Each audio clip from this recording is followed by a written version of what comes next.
একটু আহ একটু ওয়েট করেন, রেকর্ডিংটা চালু হোক। আচ্ছা, ঠিক আছে।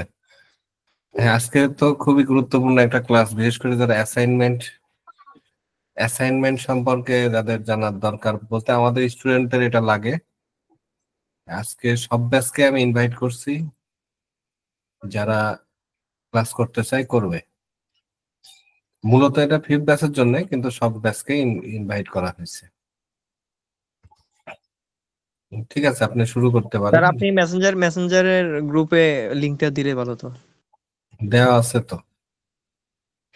আচ্ছা, আমি শুরু করে দিই। আসলে জি জি জি জি। এখানে ইংরেজি বাংলা মিলাই এই লেখা আছে, তো জাস্ট একটা একাডেমিক ক্লাসের মতো করে একটু সাজানো হয়েছে, বাট বেসিকটা আমি বাংলার জায়গাতে আলোচনা করব বেশি। জাস্ট এখানে যেহেতু একটু কমপ্লিট একটা সেশন, সেজন্য আমি জাস্ট একটু মানে ফর্মাল ওয়েতে শুরু করেছি। যে অ্যাসাইনমেন্ট বলতে আসলে আমরা কি বুঝি, এখানে একটা ডেফিনেশন দেওয়া হচ্ছে যে an assignment is a piece of academic work or task.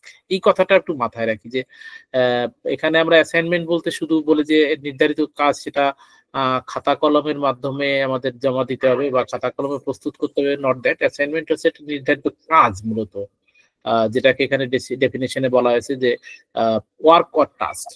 ঠিক আছে, তো এখানে এটার একটা মানে বেসিক কথা বলা হয়েছে, ইট provides opportunity for students to learn, practice and demonstrate.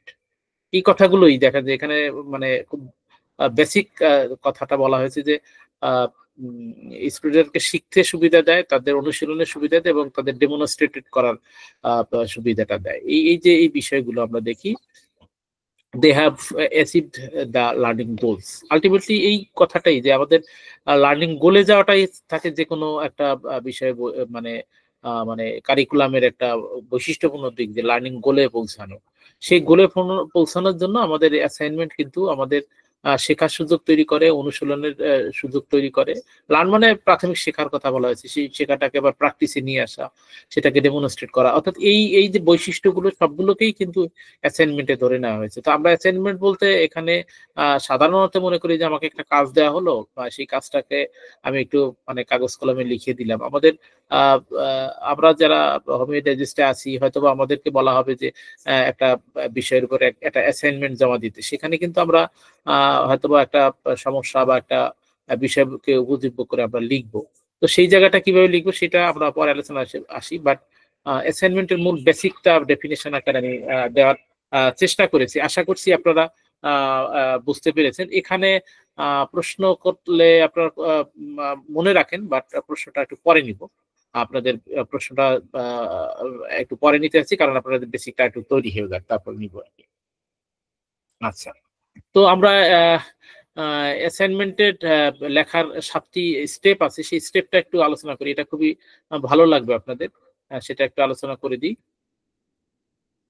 আচ্ছা, এখানে দেখেন যে ওভারভিউ, অর্থাৎ 7টি স্টেপের কথা বলা হয়েছে, সেটা অ্যাসাইনমেন্ট লেখার ক্ষেত্রে আমাদের সেটা একটু বুঝতে হবে। যে 7টি স্টেপের কথা বলেছে সেটা হচ্ছে যে যখনই আমরা কোনো অ্যাসাইনমেন্ট লিখবো, তখন বলেছে যে কম্প্রিহেনশন দ্য অ্যাসাইনমেন্ট টপিক, অর্থাৎ যে টপিকটা দেওয়া হয়েছে সেটাকে একটু ভালো করে বোঝার চেষ্টা করতে হবে। যে স্যার স্লাইড দেখা যাচ্ছে না তো, দেখা শুধু যাচ্ছে না? হোয়াট ইজ অ্যাসাইনমেন্ট এটা দেখা যাচ্ছে স্যার, পয়েন্ট গুলো দেখা যাচ্ছে না। আচ্ছা আচ্ছা, তাহলে আমি এখন ঠিক আছে। আচ্ছা বুঝছি, এই এই ভিউতেই দেখাতে হবে। এখন দেখা যায়? জি স্যার, জি জি। আচ্ছা আচ্ছা, তো আমরা যখন একটা অ্যাসাইনমেন্ট লিখবো, তখন আমাদের কিন্তু প্রাথমিকভাবে আমাকে কিন্তু একটু বোঝার চেষ্টা করতে হবে, comprehension of the assignment topic, অর্থাৎ এই টপিকের মাধ্যমে আসলে কি বোঝাতে চেয়েছে, এই জিনিসটাকে একটু প্রথমে বুঝে নেওয়ার চেষ্টা করতে, খুব প্রাথমিকভাবে এটা বুঝতে হবে। কারণ হলো কি, যে আমি যে টিচার হিসেবে এই যে আজকেও মানে মাস্টার্সের খাতা দেখলাম, দেখলাম যে কিছু শিক্ষার্থী প্রচুর লিখেছে, কিন্তু দেখা যাচ্ছে যে উনি প্রশ্নটা মানে ভালো করে না পড়ার কারণে অনেক লিখেছে, অনেক যুক্তি দিয়ে লিখেছে, কিন্তু আসল বিষয়টা একেবারেই মানে উল্টো দিকে চলে গেছে, বা আসল বিষয়কে টাচই করতে পারেনি। তো এই যে যে মানে ঘটনাটা ঘটছে আর কি, যে প্রথমেই কিন্তু প্রশ্নটাকে বোঝার চেষ্টা করতে হবে যে আসলে প্রশ্নটাতে কি বলতে চেয়েছে বা আমাকে কি করতে হবে। এটা কিন্তু খুব প্রাথমিক একটি কাজ, এবং এটা একটি মৌলিক জায়গা আর কি। তার হচ্ছে প্রিলিমিনারি রিসার্চ, যে আমি একটা জিনিস বুঝেছি, তারপর আমাকে কিন্তু এটা চিন্তার একটা বা একটা একটা ক্ষেত্র তৈরি করতে হবে যে আমি যা বুঝছি সেটাকে একটু সাজাই। আচ্ছা, সাজাই বা এই এই এই বিষয়টা আসলে মানে আমাকে আসলে কি আছে না আছে সেটা একটু সার্চ করে দেওয়া, রিসার্চ মানে এই সার্চ করে দেখা আর কি, যে এই বিষয়টার উপরে কি আছে না আছে। তারপর হচ্ছে প্রিলিমিনারি রিসার্চ বলতে মূলত এখানে যে কথাটা বলা আছে সেটা হচ্ছে যে আমি যা বুঝলাম সেই সংক্রান্ত, যে এটাকে বলা হয় রিসার্চের ক্ষেত্রে বলা হয় লিটারেচার রিভিউ, যে এই লাইনে আসলে কে কি বলেছে বা কোথায় এই লাইনে কি কাজ আছে, সেটা হচ্ছে প্রিলিমিনারি রিসার্চ আর কি। এটা রিসার্চের ভাষায় যেটাকে বলা হয় যে লিটারেচার রিভিউ। তারপর হচ্ছে যে আমি টপিকটা বুঝেছি, এই লাইনে কি কি কাজ হয়েছে না হয়েছে সেটা একটু চিন্তা করলাম। তারপর হচ্ছে যে একটা আউটলাইন চিন্তা করতে হয়, যে আমাদের এই এই যে আমাকে যে টপিকটা দেওয়া হয়েছে এই লাইনটা এরকম কাজ হয়েছে, এই চিন্তাটা মাথায় নেওয়ার পরে আমি এখন কাজটাকে কিভাবে তৈরি করবো তার একটা আউটলাইন তৈরি করা। আউটলাইন তৈরি করার পরে এরপর আমাদের যে কাজটা করতে হয় সেটা হচ্ছে যে আমাকে ব্রেনস্টর্মিং করতে হবে। রিসার্চের মতো না হলেও মানে অ্যাসাইনমেন্টে যে কাজটি করা হয় সেটা হলো যে আমি একটি ছোট একটা উদাহরণ দিই। আমরা ফার্স্ট ব্যাচে যখন ছিলাম আমাদের কিন্তু প্রচুর অ্যাসাইনমেন্ট করতে হয়েছে, প্রচুর মানে অ্যাসাইনমেন্ট, মানে এক সপ্তাহে 3-4টা অ্যাসাইনমেন্ট দিয়ে প্রত্যেক ক্লাসে অ্যাসাইনমেন্ট দিয়ে দিত, এরকম হয়েছিল। তো একটা প্রথম দিকে একটা অ্যাসাইনমেন্ট আমার কি হলো, যে সেটা হলো যে আমি একটা টপিক দেওয়া হলো, সেই টপিকের কিছু আমি বিভিন্ন জায়গার কোটেশন গুলো তুলে তুলে একটা অ্যাসাইনমেন্ট জমা দিয়ে দিলাম। তো সায়েন্সের এটা দেখে বললেন যে আপনার এই অ্যাসাইনমেন্টটা কিছু হয়নি। আমি কিন্তু অনেক পরিশ্রম করে কাজটা করলাম, তো বললো যে এটা তো কোনো অ্যাসাইনমেন্ট হয়নি, এটা তো কপি পেস্ট হয়েছে। তো কপি পেস্ট হয়েছে কারণ হলো যে আমি তো অ্যাসাইনমেন্ট আসলে যেটা বুঝায় সেই কনসেপ্টে আমি না যাওয়ার কারণে সেটা আমার কিন্তু মারাত্মক ভুলেছিল। অ্যাসাইনমেন্ট কিন্তু আলটিমেটলি নিজের কাজ, আমার জন্য নির্ধারিত কাজ, অর্থাৎ আমি এই বিষয়টাকে কিভাবে চিন্তা করেছি সেটার একটা প্রতিফলন থাকবে সেখানে। অন্য রেফারেন্স থাকবে, অন্য কোটেশন থাকবে, কিন্তু এটা আমার নিজের কাজ যেহেতু, সুতরাং সেখানে আমাকে কিন্তু ব্রেনস্টর্মিংটা কনফার্ম করতে হবে। তারপর হচ্ছে বিগিনিং রাইটিং দ্য অ্যাসাইনমেন্ট। তো এরপরে অ্যাসাইনমেন্ট আমি যে জিনিসগুলো বুঝেছি সেটা ধরে আমাকে কিন্তু অ্যাসাইনমেন্টটা শুরু করতে হবে। তো আপনারা যখন অ্যাসাইনমেন্ট লিখবেন তখন কিন্তু এই বেসিক ধারাবাহিকতাটা আপনাদের ফলো করতে হবে, তাহলে কিন্তু অ্যাসাইনমেন্টটা কিন্তু লাইন মতো লেখা হবে আর কি। আচ্ছা, তারপর হচ্ছে অ্যাডেড কোটেশন। কোটেশনটা হলো যে আমি মনে করছি যে আমি যে চিন্তাটা করছি তার পিছনে একটা যুক্তি বা একটা উদ্ধৃতি দেওয়া দরকার, যে আমি আমি যা ভেবেছি সেটাকে শক্তিশালী করার জন্য আমরা অনেক সময় রেফারেন্স ব্যবহার করি, যে উনি কিন্তু এই বিষয়টা এভাবে বলেছেন, অর্থাৎ আমি যেটা বলতে চেয়েছি, কোটেশন মানে হচ্ছে যে আমার এই চিন্তার জায়গাটা কিন্তু ওই ব্যক্তি একমত হয়েছেন, সেটা কোটেশন আকারে দিয়ে দিতে হয়। তারপর হচ্ছে check and review. Check and রিভিউতে আসলে মূলত দেখা হয় যে আসলে আমি এই যে কাজটা করেছি সেটাকে মানে চেক করে দেখা হয় যে সেখানে সামঞ্জস্যতা অসামঞ্জস্যতা ওভারঅল একটা রিভিউ করে দেখা হয় যে আমি আসলে কি করলাম, এবং আমার নিজস্ব একটা কনসেপশন যেটাকে কনক্লুশন আকারে আমাকে দাঁড় করা হয়। তো এই চেক অ্যান্ড রিভিউতে মূলত এখানে পুরা অ্যাসাইনমেন্টের একটা মানে সামারি থাকে মানে ফাইন্ডিংস আকারে থাকে আর কি। আর কনসেপশনে থাকে মূলত একটা কনক্লুশন আর কি থাকে। এই হলো অ্যাসাইনমেন্টের একটা মানে ওভারঅল 7টি স্টেপ।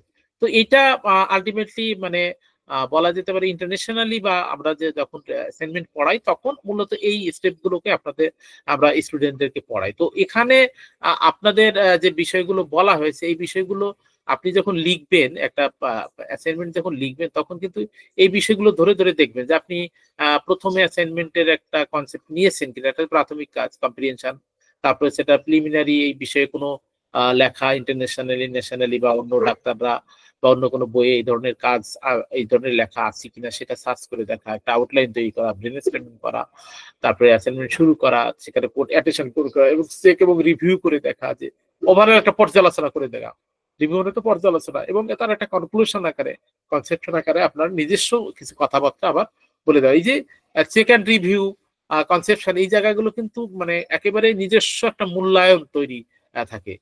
মানে রিভিউতে একটা পর্যালোচনা থাকে, আর কনসেপশনে থাকে একেবারে নিজস্ব কথা, যে আমি একেবারে ক্রিম আকারে এই জিনিসটা বুঝতে পেরেছি। আপনাদের এই জায়গায় কোনো পয়েন্টে কোনো প্রশ্ন থাকলে একটু প্রশ্নটা নিয়ে নিতে চাচ্ছি। কারো কোনো প্রশ্ন আছে কিনা? আপনারা কি শুনতে পাচ্ছেন তো? স্যার আমরা শুনতে পাচ্ছি। আচ্ছা, প্রশ্ন না থাকলে তো ভালো, হয়তো বা ভালো বুঝেছেন। আচ্ছা, এখন আমরা এই 7টি বৈশিষ্ট্য ধরে আমরা একটা অ্যাসাইনমেন্ট লিখবো, কিন্তু অ্যাসাইনমেন্টের মূলত আহ, প্রধান 3টি ভাগ থাকবে। প্রধান 3টি ভাগ হলো যে অ্যাসাইনমেন্টের প্রথমে আমাদের একটা ভূমিকা থাকে, যে আমি আসলে আহ, কোন বিষয়ে অ্যাসাইনমেন্ট আমি লিখতে চাচ্ছি, এটা হচ্ছে ভূমিকা অংশ। আচ্ছা, এই ভূমিকা অংশের পরে মূলত অ্যাসাইনমেন্টের মূল বডিটা থাকে। মূল বডিতে মূলত আমার মানে আলোচনার অংশটা থাকে, যে আমি এই বিষয়টা সম্পর্কে এই বিষয় আমি তুলে ধরতে চাচ্ছি। আর উপসংহারে যেটা থাকে সেটা হলো একেবারে নিজস্ব মূল্যায়ন বা মতামত। এই যে 7টি বৈশিষ্ট্য যে আমি বলেছি, 7টি বৈশিষ্ট্য কিন্তু এই 3টা জিনিসের মধ্যে থাকবে। তো এখানে যদি আমি প্রথমে বলি যে ভূমিকাংশে আসলে কি থাকবে, ভূমিকাংশে থাকবে এই যে comprehension of the assignment topic. এখানে এই ভূমিকাংশে মানে খুব দুই একটা কথা থাকে যেখানে অ্যাসাইনমেন্টের মানে সম্পর্কে আপনার মানে প্রাথমিক একটা ধারণা, বা এটা নিয়ে ভূমিকায় তো আমরা মানে যে জিনিসটা শিক্ষার্থীকে দেখে বলি যে ভূমিকা লাইনটা পড়ার পরেই ভিতরের সম্পর্কের জন্য একটা আগ্রহ তৈরি হয়, সেই অংশটাই কিন্তু ভূমিকা থাকবে।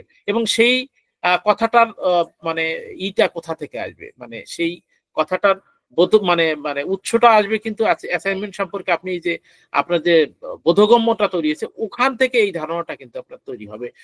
রিসার্চ, এই যে সংশ্লিষ্ট যে প্রিলিমিনারি রিসার্চ, এখান থেকে কিছু ধারণা আসবে। অর্থাৎ এই দুটো পয়েন্টের আলোকে একটা ভূমিকা লিখবে। ভূমিকা পড়েই যেমন আমরা যেমন একটা জিনিস মানে দোকান থেকে কিনি, উপরে প্যাকেটটা দেখে কিন্তু বুঝতে পারি যে এর মধ্যে কি আছে, ওই প্যাকেটটা দেখে আমরা কিন্তু আকৃষ্ট। এই জন্য এখন মানে কমার্সের জন্য বা এই মার্কেটিং এর জন্য যেটা করা হয় সেটা হলো যে প্যাকেটটাকে খুবই আকর্ষণীয় করে তৈরি করে দেওয়া হয়, প্যাকেটটা দেখেই মানুষ আকৃষ্ট হয়। সুতরাং এই ভূমিকাংশে কিন্তু এই আপনার ভিতরে কি আছে তার আকর্ষণীয় যে জিনিসটা সেই সম্পর্কে একটা প্রাথমিক ধারণা দিয়ে শুরু করতে হবে। আচ্ছা, এরপরে হলো মূল অংশ। মূল অংশ হলো আপনার মূল আলোচনা, যেখানে আপনি এই অ্যাসাইনমেন্টের যে কথাগুলো বলতে যাচ্ছেন সেখানে কিন্তু আপনার থাকবে আপনি চাইলে এখানে যেটা এখানে মেক আউটলাইন, যদি এটা আপনার চিন্তার জায়গা, কিন্তু আপনি চাইলে একটা আউটলাইনও কিন্তু অনেক সময় আপনি যদি মনে করেন যে অ্যাসাইনমেন্টের মধ্যে কি কি পুরো জিনিসটা কি কি আছে, আপনি একটা আউটলাইন কিন্তু উপরে লিখিয়ে দিতে পারেন। That not necessary. এটা মূলত আউটলাইনটা মূলত চিন্তার জায়গাটাকে বলা হয়েছে, তারপর ব্রেনস্টর্মিং এর জায়গাটা, এটাও আপনার চিন্তার জায়গাটা বলা হয়েছে। মূলত অ্যাসাইনমেন্টের এই যে যে মানে মানে স্টেপ গুলো বলা হয়েছে, এই স্টেপ গুলোর অর্থ হলো যে অ্যাসাইনমেন্টটা আপনি কিভাবে লিখবেন বা কিভাবে চিন্তা করবেন, কিভাবে শুরু থেকে শেষ পর্যন্ত যাবেন, তার জন্য আপনাকে এই পয়েন্টে চিন্তা করতে হবে। মূলত এইভাবে অ্যাসাইনমেন্ট লেখার জন্য 7টি স্টেপের কথা বলা হয়েছে। আর যখন আপনি এটা ফরম্যাট দাঁড় করাবেন তখন কিন্তু আপনার ভূমিকা, মূল অংশ এবং উপসংহার থাকবে। ভূমিকা নিয়ে বললাম যে ভূমিকা নিয়ে যে ভূমিকায় আকর্ষণীয় কিছু কথা থাকে, যেটা ভিতরে কি আছে সেটা মানে যিনি দেখবেন বা যিনি পড়বেন তিনি এক নজরে যেন দেখতে পায়। আমরা ইসের ক্ষেত্রে মানে থিসিসের ক্ষেত্রে যেটাকে অ্যাবস্ট্রাক্ট বলি, আমরা কিন্তু অ্যাসাইনমেন্টের ক্ষেত্রে সেটা ভূমিকা হিসেবে আমরা দেখি। আচ্ছা, যদিও মানে অ্যাবস্ট্রাক্ট ভূমিকা না, কিন্তু ভূমিকার মাধ্যমেই কিন্তু মূল অংশের প্রতি একজন পাঠক বা একজন পরীক্ষক ভূমিকা দেখে বুঝতে পারে যে এর ভিতরে আসলে কোন বিষয়ের দিকে যাচ্ছে আলোচনাটা। এটা ভূমিকায় কিন্তু সুন্দর করে দিতে হয়। খুব 3-4 লাইনে একটা ভূমিকা দিলেও ভূমিকার মধ্যে একটা আকর্ষণ থাকতে হবে। 3-4 লাইন বা 5 লাইন হতে পারে, বা আরো বড় অ্যাসাইনমেন্ট হলে 10 লাইন হতে পারে, সেটা হতে পারে। আচ্ছা, মূল অংশটা কিভাবে হবে সেটা নিয়ে কিন্তু খুব খুব খুব গ্রামার ওরকম বলে না যে মূল অংশে কি কি জিনিস থাকবে। মূল অংশ থাকবে মূলত অ্যাসাইনমেন্টটা কি দেওয়া হয়েছে তার উপরে নির্ভর করে। অ্যাসাইনমেন্টে যদি মনে করেন যে হোমিওপ্যাথির ফিলোসফি নিয়ে লিখতে বলা, তাহলে মূল অংশে হোমিওপ্যাথির যে ফিলোসফিক্যাল যে আসপেক্ট গুলো আছে সেইটাই কিন্তু আলোচনা হবে। এবং উপসংহারে কি হবে, যে এই হোমিওপ্যাথির ফিলোসফির যে মানে বৈশিষ্ট্যগত দিকগুলো আছে সেটাকে যদি আপনি খুব নিজের মতো করে কিছু ব্যাখ্যা দিতে চান, নিজের মতো করে নিজের মূল্যায়নটা তুলে ধরতে চান, সেই অংশটাই উপসংহার যাবে। উপসংহারটা হলো একদম নিজের জায়গা, যে আমি আসলে এখান থেকে মানে কি পেলাম, বা আমি আসলে এই জায়গাটা আমি কি বলতে চাই, মানে এটা একেবারে নিজের একটি জায়গা উপসংহারটা। আর মূল অংশটা কিন্তু ওই যে কোটেশন, তারপরে মানে বিশ্লেষণ, সংশ্লেষণ, যা কিছু বলেন না কেন, এটা কিন্তু মূল অংশে থাকবে। আপনাদের বোধহয় এখানে কিছু প্রশ্ন থাকতে পারে, যদি প্রশ্ন নিয়ে নিই আপনাদের, বলেন কারো কোনো প্রশ্ন আছে কিনা। স্যার আমার একটা প্রশ্ন ছিল, হ্যাঁ বলুন। সেটা হচ্ছে যে আমাদের যে ধরনের অ্যাসাইনমেন্ট আমরা পাচ্ছি হুম, সেই বেশিরভাগ ক্ষেত্রেই কয়েকটি অংশ থাকছে, যেমন হুম, ক খ গ ঘ ঙ। যেমন রিসেন্ট সায়েন্স স্যার একটা অ্যাসাইনমেন্ট দিয়েছিলেন উনি, এর হুম, 5টি অংশ, মানে 5টি প্রশ্ন। হুম, আবার তার মধ্যে 2টি বর্ণনামূলক আর 5টি সংক্ষিপ্ত প্রশ্ন, মানে হুম। এই ধরনের। আবার যেমন অ্যানাটমির অ্যাসাইনমেন্ট স্যার দিয়েছেন আজকেই, 3টা অংশ অ্যাসাইনমেন্টের। সেক্ষেত্রে আমরা কি এই অংশগুলোর উত্তর আলাদা আলাদা করে দিব, নাকি সমন্বয় করে একসাথেই শুরু একসাথেই বর্ণনা আর একই সাথে উপসংহার? আচ্ছা, একটা চমৎকার প্রশ্ন করেছে, খুব থ্যাংক ইউ, আপনার প্রশ্নের জন্য ধন্যবাদ। প্রথম কথা হলো যে যখন অ্যাসাইনমেন্টটা দেওয়া হয়, যিনি অ্যাসাইনমেন্ট দিচ্ছে তার কাছে একটু শুনে নেওয়া ভালো, কারণ কাজটা তাকে জমা দিতে হবে। তিনি এই কাজের ব্যাপারে তার একটা নিজস্ব গাইডলাইন থাকে, সুতরাং তার কাছে জেনে নেওয়াটা ভালো। আমি অ্যাসাইনমেন্টের যে কথাটা বলছি, এটা একটা ফর্মাল অ্যাসাইনমেন্ট আসলে কিভাবে থাকে, যে আপনাকে একটা সমস্যা দেওয়া হলো, ধরে নিলাম যে একটা সমস্যা দেওয়া হয়েছে, একটা সমস্যা একটু বিস্তৃত আকারে দেওয়া হয়েছে, তখন কিন্তু আপনাকে এরকম ভাবে লিখতে হবে। আর যদি দেখা যাচ্ছে ডিরেক্ট কোশ্চেন দিয়ে দিয়েছে, তাহলে কিন্তু অ্যাসাইনমেন্ট, সেটা যদি আমরা অ্যাসাইনমেন্টের যে কথাটা বলা আছে, এটা কোনো টাস্ক হতে পারে, কোনো ডেমনস্ট্রেশন হতে পারে, কোনো প্রশ্নের উত্তর হতে পারে। অ্যাসাইনমেন্টের যে ব্রড সেন্সের যে ডেফিনেশনটা দেওয়া হয়েছে, সেই জায়গায় যদি হয় যে আপনাকে কয়েকটা প্রশ্ন দেওয়া আছে, ডিরেক্ট সেই প্রশ্নগুলো উত্তর লিখে দেবেন, সেটা কিন্তু একটা অ্যাসাইনমেন্ট। কিন্তু আমরা অ্যাসাইনমেন্ট বলতে বোঝাচ্ছি যে একটা, মানে একটা ফর্মাল অ্যাসাইনমেন্টে মূলত আসলে কিভাবে থাকে, সেই জায়গাটা আমরা আলোচনা করছি। সেখানে একটা ভূমিকা থাকবে, মূল অংশ থাকবে, উপসংহার থাকবে। কিন্তু যেখানে একটা প্রশ্নই বলা হয়েছে যে প্রশ্নের উত্তর দেয়, এটা একটা অ্যাসাইনমেন্ট, সেখানে প্রশ্নের উত্তর দিলেই হয়ে যাবে। তবে এটা কিভাবে হবে, আমার মনে হয় যিনি যখন প্রশ্নটা দিবেন বা কাজটা দিবেন, তার কাছে শুনে নেওয়া ভালো, যে আমরা স্যার এটা ডিরেক্ট প্রশ্নের উত্তরটা লিখে দিব, নাকি অ্যাসাইনমেন্টের মতো করে আমরা একটু ভূমিকা, মূল অংশ বা উপসংহার এটা দিব। তবে হোমিওপ্যাথিতে যে বিষয়টা থাকে, সেখানে কিন্তু যেভাবেই দেওয়া হোক না কেন, সেখানে কিন্তু মানে নিজের একটা অবজারভেশন থাকবে, সুতরাং উপসংহার থাকতেই হবে। মূল অংশ ভূমিকা থাকবে কিনা সেটা প্রসঙ্গ বলে দিবে, যে ভূমিকা লেখার দরকার আছে কি নেই। মূল অংশ তো আপনাকে দিতেই হবে, যেহেতু প্রশ্ন আছে মানে মূল অংশ আছে। আর শাহিন স্যার যে ইম্পর্টেন্ট একটা কথা বলে প্রত্যেকটা ক্লাসে, আপনাদের নিশ্চয়ই বলেছেন, যে আমার ছাত্রদেরকে আমি একটা কথা বলি, আমাদের উনি বলতেন যে আহ আপনি আপনার চিন্তা ভুল হোক, কিন্তু আপনাকে চিন্তা করতে হবে, এবং চিন্তা করে আপনাকে কিছু বলতে হবে বা লিখতে হবে। যেমন আমি প্রথম দিকে যখন কথা বলতাম, তখন আমার মানে অনেক কথাই এত ভুল হতো, আমার নিজের লজ্জা লাগতো, যে মানে আসলে আসলে হোমিওপ্যাথিতে তো আমি তেমন কিছু শিখতেই পারিনি বা শিখেই আসিনি। কিন্তু এই যে ভুল হতে হতে হতে হতে একটা পর্যায়ে দেখা গেল যে 2-3 মাস ক্লাস করার পরে নিজের ভুলগুলো সংশোধন হলো, আরো বই পড়লাম যে ভুলগুলো কিভাবে ওভারকাম করা যায়, স্যারের মানে ভিডিও গুলো বারবার শুনলাম।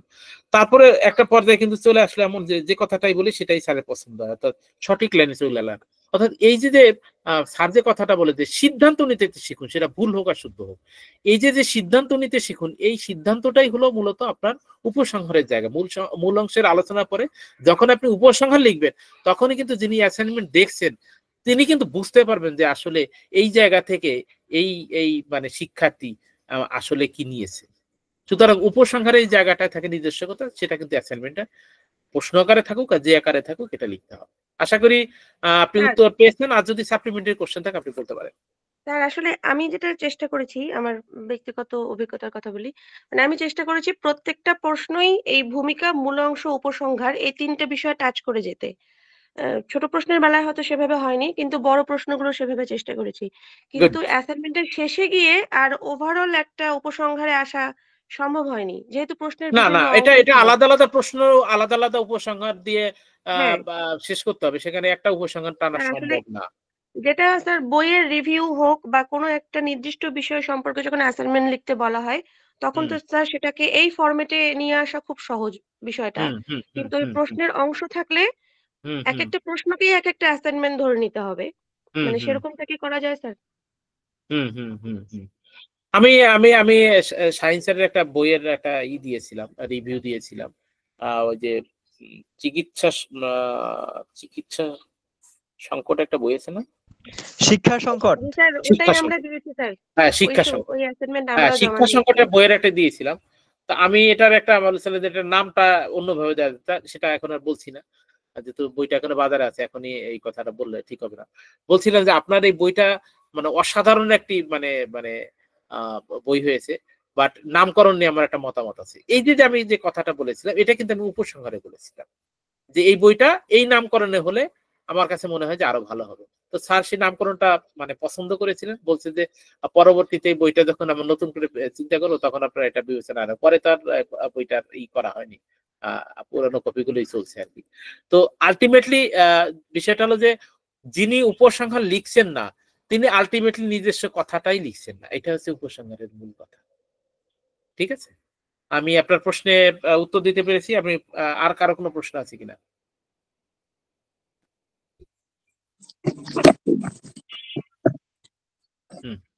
স্যার প্রশ্ন হচ্ছে এখানে যেটা বাংলায় দিয়েছেন ভূমিকা, মূল অংশ, উপসংহার, এটুকু বুঝেছি, কিন্তু আরেক ইংলিশে যে 7টা স্টেপ দিয়েছেন সেগুলো যে কোনো একটা টপিকস এর একটু উদাহরণ দিয়ে বুঝিয়ে দিলে একটু ভালো হয়।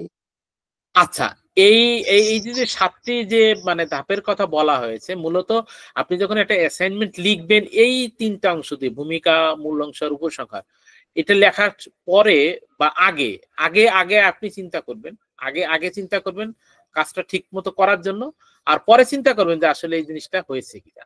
মানে দুইবারই আপনি চিন্তা করবেন। হ্যাঁ, এটা একটা চেকলিস্ট টাইপের যে আমরা একটা অ্যাসাইনমেন্ট লিখতে গেলে আমার আসলে কিভাবে আগাতে হবে এবং অ্যাসাইনমেন্ট হয়েছে কিনা সেটা কিভাবে চেক করতে হবে। প্রথমে যদি চিন্তা করি যে আমি অ্যাসাইনমেন্ট কিভাবে লিখবো, আপনি যেটা চিন্তা করেন যে আপনার একটা অ্যাসাইনমেন্ট দিয়েছে, তো সেটা নিয়ে আপনি যদি কোনো চিন্তা ভাবনা না করেই লেখা শুরু করেন তাহলে হয়তো এমনও হতে পারে যে অ্যাসাইনমেন্টে যা চাওয়া হয়েছে তা আপনি তার সেদিকে জানি নাই। এই জন্য বলা হয়েছে comprehension of the assignment topic. টপিকে কি বলা হয়েছে এটা একটু ভালো করে বোঝার চেষ্টা করুন প্রথমে অ্যাসাইনমেন্ট লেখার আগে। ভূমিকা, উপসংহার, মূল অংশ সেটা তো একটা ফরম্যাট, বাট অ্যাসাইনমেন্ট লেখার ক্ষেত্রে তো আপনাকে প্রথমে একটু মানে বোধগম্যতার জন্য অ্যাসাইনমেন্টের টপিকটা ভালো করে পড়া দরকার। এইটা হচ্ছে যে এটার জন্য আপনি সময় দিন। তারপর হচ্ছে প্রিলিমিনারি রিসার্চ। প্রিলিমিনারি রিসার্চটা হলো যে এই টপিকের কাছাকাছি বা এই টপিক নিয়ে একটু গুগলে সার্চ করে দেখেন বা মানে বইপত্র পড়ে দেখেন যে এই লাইনে আসলে কোনো কাজ হয়েছে কিনা, কেউ এই কাছাকাছি লিখেছে কিনা, আপনি যে অ্যাসাইনমেন্টের কাজ করতেছেন সেটার সেই সংক্রান্ত কোনো কাজ আছে কিনা, এটা হচ্ছে প্রিলিমিনারি রিসার্চ। এটার পরে তারপরে আপনি একটা মানে চিন্তার জায়গায় চলে যান যে আমি আসলে অ্যাসাইনমেন্টে কি লিখবো সেটা একটা আউটলাইন তৈরি করে ফেলি। যেমন আউটলাইনে দিলেন যে ভূমিকা থাকবে, আমার ভূমিকা থাকবে, মূল অংশ থাকবে, আর হচ্ছে উপসংহার থাকবে। এটা আপনি একটা আউটলাইন তৈরি করলেন, এটাই আউটলাইন। আচ্ছা, এবার হচ্ছে এই আউটলাইনে এবার চিন্তা করেন আমি ভূমিকা কি লিখবো। অ্যাসাইনমেন্ট তো কোনো কপি পেস্ট কাজ না, তাহলে আপনাকে ব্রেন স্টর্মিং করতে হবে। ব্রেন স্টর্মিং করে আপনি ভূমিকাটা রেডি করলেন, তারপর আপনার মূল অংশে কি হবে সেখানে আপনি এখানে ব্রেন স্টর্মিং করলেন, ব্রেন স্টর্মিং করলে কিছু পয়েন্ট তৈরি করলেন। আচ্ছা, এবং উপসংহারে কি করবেন সেটাও ব্রেন স্টর্মিং করলেন। এবার বিগিন রাইটিং অ্যাসাইনমেন্ট। এই ব্রেন স্টর্মিং করে কিন্তু আপনি ভূমিকা, মূল অংশ এবং উপসংহার লিখলেন। লেখার পরে লিখতে গিয়ে আপনাকে বলা হয়েছে যে এটাকে আপনি যদি মানে করতে চান, অ্যাসাইনমেন্ট তো আসলে একটি যুক্তিপূর্ণ কাজ, এখানে তো আন্দাজে গান গাওয়ার মতো কোনো বিষয় না, এটা একেবারে গ্রামার ধরে লিখতে হয়। তো সেখানে যদি মনে হয় যে আমি কোনো রেফারেন্স দিতে চাই, আমি কোনো মানে আমি যে মানে প্রিলিমিনারি রিসার্চ করেছি এখানে বেশ কিছু গুরুত্বপূর্ণ পয়েন্ট আছে যেটা আমাকে সাপোর্ট করতে পারে। যেমন উকিলটা কি করে, উকিলটা যখন একটা মানে একটা যুক্তি তুলে ধরে তখন কিন্তু তার ব্যাকগ্রাউন্ডে যে আইনটা আছে সেই আইনটা রেফারেন্স আকারে তারা নেয় যে এই আইনের এই ধারা এই কথা বলা হয়েছে, সুতরাং আমার পক্ষে যে আছে বা আমার বিপক্ষে যে আছে তাকে এই শাস্তি দেওয়া হোক বা এই শাস্তি থেকে তাকে মানে বিমুক্ত করা হোক। এই যে মানে কোটেশনটা, উদ্ধৃতিটা, এই উদ্ধৃতিটা লেখাটাকে মূলত একটি শক্তিশালী মানে মানে দেয়, বেসমেন্ট দেয়, শক্তিশালী একটা সাপোর্ট দেয়। এটা হচ্ছে কোটেশন। এবং তারপরে হচ্ছে যে এই কোটেশন দেওয়ার পরে একটা ওভারঅল একটা সেকেন্ড রিভিউ, যে ওভারঅল আপনি যে লেখাটা লিখেছেন তার একটা পর্যালোচনা থাকে যে আমি এই উপরের আলোচনা থেকে বা এই সমস্যা থেকে আমি এই জিনিস খুঁজে পেয়েছি, আমার কাছে এই জিনিস মনে হয়েছে বা আমি আমার ফাইন্ডিংসটা মনে হয়েছে না, আমার ফাইন্ডিংসটা মানে রিভিউটা হচ্ছে ফাইন্ডিংস। আর কনসেপশনটা হচ্ছে যে যেখানে ভূমিকা থাকে সেখানে একটা উপসংহার থাকে। উপসংহারে যে কথাটা বলতে হয় যে আমি খুব সামারি আকারে খুব সংক্ষেপে আমার নিজস্ব জায়গা থেকে আমি এটা সম্পর্কে এই কথাটি বলতে চাই, মানে সারমর্ম আকারে যেটা বলা হয়ে থাকে যে আমার মতে এই জিনিসটা এরকম, অথবা অনেক সময় বলা হয় যে এই জিনিসটাকে এভাবে মানে চিন্তা করা উচিত বা এইভাবে, যেমন আমি আমাদের ছিল আমাদের একটা অ্যাসাইনমেন্ট ছিল, মানে সায়েন্সের একটা অ্যাসাইনমেন্ট ছিল, মনে আমি বলেছিলাম যে মানে হোমিওপ্যাথি আসলে চিকিৎসা বিজ্ঞান হিসেবে সঠিক নাকি এলোপ্যাথি চিকিৎসা বিজ্ঞান হিসেবে সঠিক। তো সেই জায়গায় বলতে গিয়ে বলা হয়েছিল যে যে হোমিওপ্যাথির যে মানে ফিলোসফিক্যাল ভিত্তি, যে প্রত্যেকটা ওষুধের লক্ষণ তার প্রুভিং করা হয়েছে, মানে এটা মানে বারবার প্রুভিং করা হয়েছে, তো এবং সুস্থ মানুষের উপরে এটা প্রয়োগ করা হয়েছে, তো লক্ষণ তৈরি হয়েছে। তারপরে হচ্ছে যে আরো আরো যে হোমিওপ্যাথির যে আমাদের বেসিক গুলো সেটা পর্যবেক্ষণের মাধ্যমে দেখা হয়েছে যে সেটা ক্রিয়াকাল কম। বাট এলোপ্যাথির ক্ষেত্রে কিন্তু এরকম মানুষের উপরে কোনো ওষুধ দিয়ে এরকম কিন্তু, মানে প্রত্যেকটা ওষুধ দিয়ে কিন্তু এরকম ক্লিনিক্যাল ট্রায়াল আছে, কিন্তু সেটা একটা রোগ লক্ষণ তৈরি করতে পারে এরকম কিন্তু ট্রায়াল নেই। তো এরকম একটা যুক্তিপূর্ণ দিয়ে আমি বলতেছি যে হোমিওপ্যাথি তো একমাত্র মানে বিজ্ঞান বা চিকিৎসা বিজ্ঞান যেখানে চিকিৎসা বিজ্ঞানের প্রত্যেকটা ধাপকে কভার করা হয়েছে এবং প্রকৃতির নিয়ম ধরেই এটা করা হয়েছে, কিন্তু এলোপ্যাথিতে তো করা হয়নি। সুতরাং হোমিওপ্যাথিকে চিকিৎসা বিজ্ঞান না বলে আমরা কেন এলোপ্যাথিকে চিকিৎসা বিজ্ঞান বলছি? এটা চিকিৎসা বিজ্ঞানের যে বৈশিষ্ট্য আছে সেটাকে তো এলোপ্যাথি কভারই করে না। এরকম ভাবে আমি একটা নিজস্ব কথা বলে দিয়েছিলাম সায়েন্সের, কিন্তু এখন আমার সব কথাগুলো মনে নাই, মানে জাস্ট প্রসঙ্গ আসতে তাই বললাম। তো এই যে যে কথাটা যে একটা চিকিৎসা বিজ্ঞানের যে বৈশিষ্ট্যগুলো থাকে তার প্রত্যেকটা বৈশিষ্ট্য হোমিওপ্যাথি কভার করেছে, বাট এলোপ্যাথি কিন্তু সবগুলোকে কভার করেনি। অনেক অনেক ক্ষেত্রে দেখা গেছে যে এলোপ্যাথির ক্ষেত্রে কিন্তু মানুষের উপরে প্রয়োগই করা হয়, প্রয়োগী কারণে গ্রিপিকের করা হয়েছে, ইঁদুরের উপর করা হয়েছে, বাট হোমিওপ্যাথির প্রত্যেকটা ওষুধ কিন্তু মানে মানুষের উপর হয় ক্লিনিক্যালি, না হয় প্রুভিং করা হয়েছে। তো এই যে যে বিষয়গুলো, এই বিষয়গুলো ধরে আমি যখন বললাম, স্যার খুবই খুশি হলেন। এই যে যে কথাগুলো, এই কথাগুলোই হচ্ছে মূলত উপসংহারে আমার নিজস্ব একটা মানে জায়গা থেকে কনসেপশন আকারে দাঁড় করিয়ে দেওয়া। আর রিভিউতে মূলত আসলে এই অ্যাসাইনমেন্টের যে বৈশিষ্ট্যগুলো আমি খুঁজে বের করেছি সেটাকে তুলে ধরা। আশা করি আপনি বুঝতে পেরেছেন। যদি কোনো সাপ্লিমেন্টারি কোশ্চেন থাকে। হ্যালো হ্যালো, বুঝতে পেরেছি। হ্যাঁ হ্যাঁ, বুঝতে পেরেছি স্যার। মানে এখানে যেটা ব্রেইন স্টর্মিং যেটা আছে সেটা হচ্ছে মূল অংশ। হুম। ব্রেনস্টর্মিং করে মূলত আপনি তিনটে অংশকে সাজিয়ে ফেলবেন, রাইট? কারণ হ্যাঁ এটা না হ্যাঁ ধরলে তো আসলে অ্যাসাইনমেন্ট হবে না। মূলত আপনি যখন একটা অ্যাসাইনমেন্ট মানে নিয়ে কাজ করবেন, তখন আপনি এই 7টা পয়েন্ট নিয়ে আপনি কাজ শুরু করবেন যে আমাকে কিন্তু এইভাবে অ্যাসাইনমেন্টের কাজটা করতে হলে আমাকে চিন্তা করতে, যেমন অ্যাড কোটেশন। এটা এটা এটা যদি আপনাদের এখানে আমি না আনতাম, যে আমি যে যুক্তিটা দিচ্ছি তার পিছনের যে শক্তিশালী যে ব্যাকগ্রাউন্ডটা আছে সেটা তো অ্যাড কোটেশন দিয়ে দেওয়া হয়, তাই না? জি স্যার। আর স্যার তার সর্বোচ্চ কত পৃষ্ঠার মধ্যে লিখলে ভালো? এটা এটা যিনি অ্যাসাইনমেন্ট দিবেন তিনি বলে দিবেন, এটা তার বিষয়। কারণ একটা বিষয়কে তো মানে অনেকটা বিস্তৃত ব্যাখ্যা করা যায় বা একটু সংক্ষেপে লেখা যায়।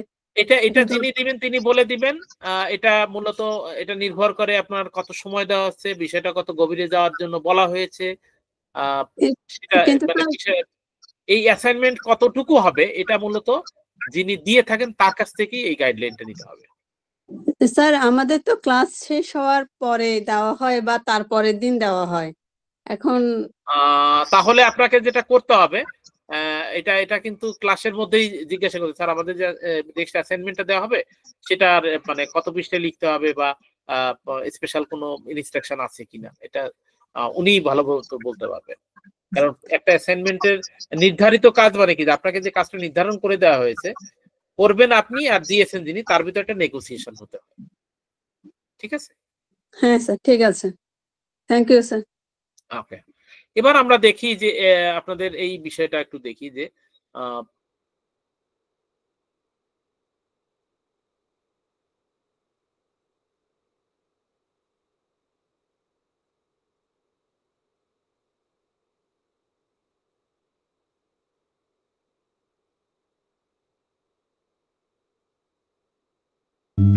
স্যার আমরা আপনাকে শুনতে পাচ্ছি না।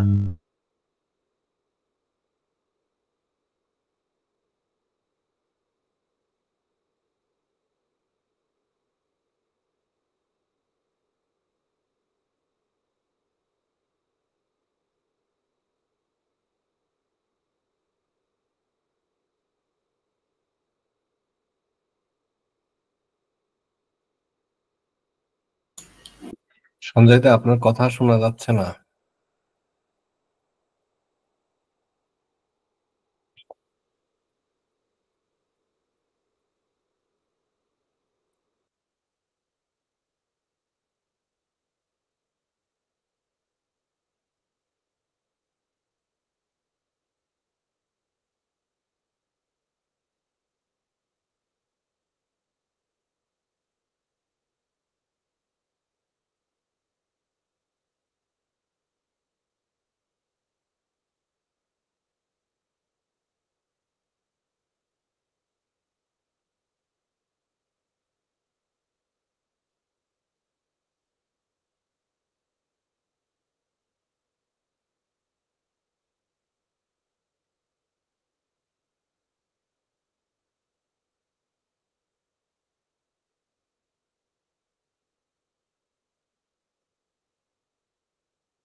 আহ, সঞ্জয় দা তো ডিসকানেক্ট হয়ে গেছে। উনি কি আসলে ডিসকানেক্ট হয়েছে?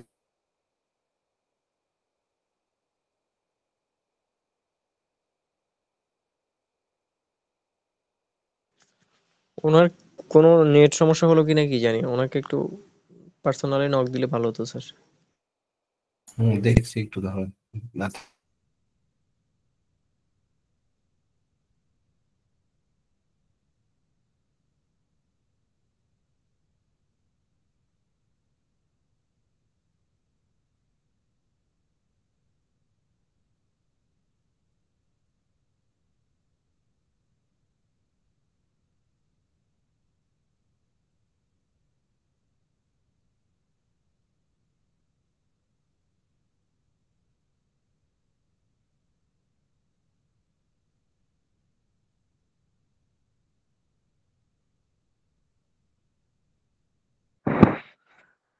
স্যার আমরা তো কেউ কথা বলতে পারি স্যার। আপাতত কথা বলার কোনো প্রয়োজন নেই, আমরা একটু অপেক্ষা করি। হ্যাঁ,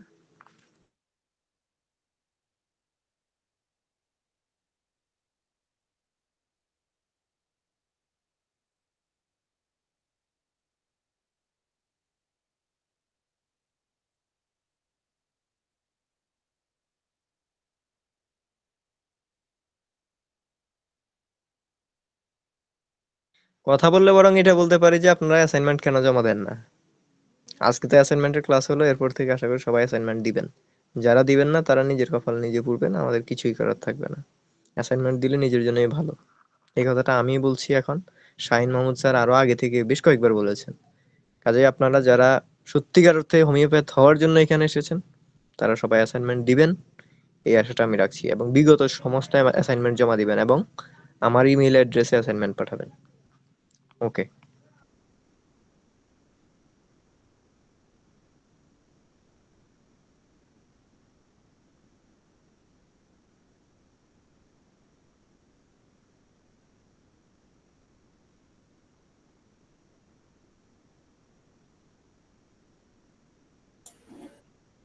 স্যার যে ডিসকানেক্ট হয়ে গেছে উনি বুঝতে পারেন নাই। হ্যালো, হ্যাঁ, হ্যাঁ হ্যাঁ, এটা আপনি ওই এটা যে হলো যে আমার এখানে ওই যে ওই মোবাইলের ডেটার একটা লিমিট দেওয়া আছে। ওই ডেটা ও যখন আচ্ছা সে কভার করে ফেলছে তখন অটোমেটিক সে ডিসকানেক্ট হয়ে গেছে। আমি এটা টের পাচ্ছি না। আচ্ছা, বুঝতে পারছি। আচ্ছা, এইটা হচ্ছে ওই যে ওনার প্রশ্নের উত্তর দিলেন, হ্যাঁ হ্যাঁ, তারপর থেকে আর ইয়ে হয় নাই আপনি। আচ্ছা আচ্ছা, ওকে ওকে ওকে। এখন কি শুনতে পাচ্ছেন না? জি জি জি, আচ্ছা, স্লাইডটা একটু এখানে শেয়ার করতে হবে। আচ্ছা, এখন কি দেখা যাচ্ছে? স্লাইড দেখা যাচ্ছে না, শেয়ার করতে হবে। আচ্ছা, ওকে ওকে।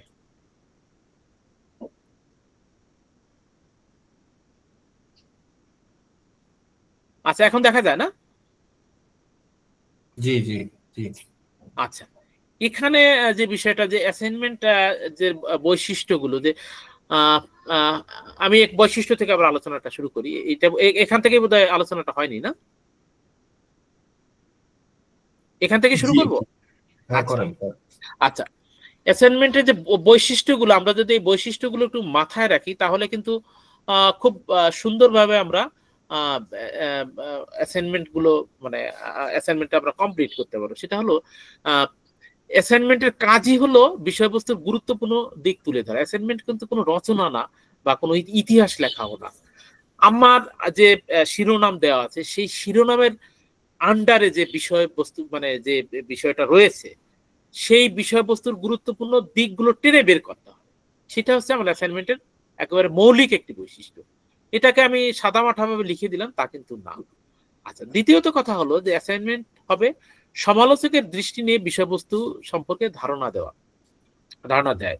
তো এই যে আমি একটা বিষয় সম্পর্কে আলোচনা করছি বা বিষয় সম্পর্কে আমি কিছু বলতে চাচ্ছি, সেটা কিন্তু আমি কিন্তু একদম মানে জাস্ট বলে যাচ্ছি তা না। আমার দৃষ্টিটা থাকবে যে এটা আমি এটা নিয়ে আমি একটা সমালোচনা করছি। আমি একটা উদাহরণ একটু আগে দিয়েছিলাম, আপনারা শুনতে পারেননি ডিসকানেক্ট হয়ে যাওয়ার কারণে। সেটা হলো যে আমরা এখন দেখি ইউটিউবে বা অনলাইনে অনেক মানুষ দেশের রাজনীতি নিয়ে বা বর্তমান পরিস্থিতি নিয়ে যে কথাবার্তাগুলো বলে, প্রত্যেকটাই কিন্তু আমরা খুব মনোযোগ দিয়ে শুনি। কারণ কেন শুনি? কারণ আমি যে জায়গাটা চিন্তা করতে চাচ্ছি সেই চিন্তাটা একজন মানুষ আমাকে করে দিয়েছে। কিভাবে করে দিয়েছে? সমালোচনা করে দিয়েছে। অর্থাৎ আমি সরকারের বা দেশের অবস্থা যে পরিস্থিতি আছে সেই পরিস্থিতিটাকে আমি সমালোচনা করতে চাই, কিন্তু সেই সমালোচনার সেই পয়েন্টগুলো আমাকে একজন করে দিয়েছে, তাই কিন্তু আমরা মনোযোগ দিয়ে শুনি।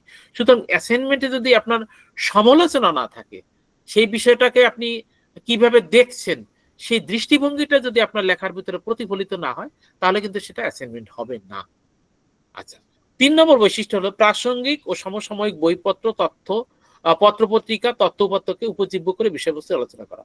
যেটা বলা হয়েছে যে আমাকে কিন্তু একটা প্রিলিমিনারি রিসার্চ করেই কিন্তু আমাকে কিন্তু এটার দিকে যেতে হবে, যেটা 7টি বৈশিষ্ট্যের মধ্যে one of the important characteristics এর কথা বলা হয়েছে, আগেই বলা হয়েছে। অর্থাৎ আমরা যখন অ্যাসাইনমেন্ট লিখবো তখন তার আগেই কিন্তু আমাকে দেখতে হবে যে এই লাইনে আসলে কে কি বলেছে, কার কি সমালোচনা আছে, কার কি তথ্যপত্র আছে, সেটাকে কিন্তু আমাকে চিন্তা করে আমাকে তথ্য সংগ্রহ করে তারপরে আমার এই ব্রেন স্টর্মিংটা শুরু হবে। তো প্রাসঙ্গিক বইপত্র যদি আমরা পড়াশোনা না করি বা না করি তাহলে অ্যাসাইনমেন্ট কিন্তু এমন হতে পারে যে শুধু শিরোনামটাকে খুব ভালো করে বুঝছেন আপনি, তার আলোকে আপনি ব্রেন স্টর্মিং করে আপনি লিখে দিয়েছেন, কিন্তু কথা হলো যে আপনার চিন্তা তো একজন আগে হুবহু সেরকম মতো করে ফেলতে পারে। তাহলে আপনি যে অ্যাসাইনমেন্টটা করলেন তাহলে সেটা ডুপ্লিকেট হয়ে যেতে পারে। হয়তোবা আপনি ব্রেন স্টর্মিং করে তার মতোই চিন্তা করেছেন, তাহলে আমার চিন্তার জায়গাটা কি হবে? যদি তার মতো হয় তাহলে কিন্তু আপনি সেই কোটেশনটা ধরে আপনার জায়গা থেকে আপনি নতুন করে কথা বলার সুযোগ পাবেন। সুতরাং প্রাসঙ্গিক বই পড়াটা এখানে খুবই একটি যৌক্তিক একটি বিষয়। তারপরে হলো যে অ্যাসাইনমেন্টের, আমি বলবো যে হোমিওপ্যাথির অ্যাসাইনমেন্টের জায়গাটা এই যে 4 নম্বর যে পয়েন্টটা হচ্ছে নিজস্ব চিন্তাধারা প্রয়োগ করে চিন্তার সপক্ষে সাক্ষ্য যুক্তি প্রদান করে এবং বিভিন্ন মতামত মূল্যায়ন করে নির্দিষ্ট সিদ্ধান্ত পৌঁছানো। এটা খুবই একটি জায়গা, কারণ হোমিওপ্যাথি হলো এমন একটি জায়গা যে কথাটি আপনাদের আমিও আগেও বলেছি যে সায়েন্সের আমাদের একটি কথা খুব মানে খুবই বারবার বলতেন যে আপনাকে কিন্তু নিজস্ব কথা বলা শিখতে হবে, সেটা ভুল হোক।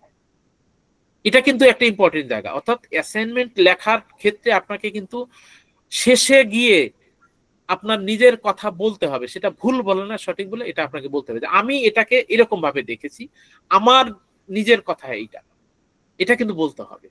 তো সেইটা যদি এই যে বিভিন্ন মতামত মূল্যায়ন করে নির্দিষ্ট সিদ্ধান্তে যদি পৌঁছানো না যায় তাহলে সেটা অ্যাসাইনমেন্ট হবে না, সেটা রচনা হতে পারে, সেটা আপনার একটা বর্ণনা হতে পারে।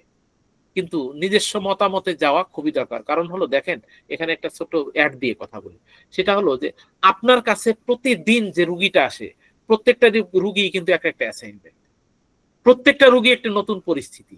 তো সেখানে কিন্তু আপনাকে কিন্তু নতুন করে সিদ্ধান্ত নিতে হয়। তো অ্যাসাইনমেন্টের এই যে আমরা হোমিওলজিস্টে যে অ্যাসাইনমেন্টটা দিচ্ছি এর কারণ হলো কি, এই অ্যাসাইনমেন্টের মাধ্যমেই কিন্তু আমাদের সেই মৌলিক চিন্তার জায়গাটা পৌঁছানোর জন্য আমরা চেষ্টা করছি, বা সায়েন্স স্যার আপনাদের নিয়ে বা আমাদের পরিচালক স্যার সেইভাবে চিন্তা করছেন। অ্যাসাইনমেন্ট দেওয়ার উদ্দেশ্যটাই হলো যে আপনাদেরকে মৌলিক চিন্তা করতে শেখানো।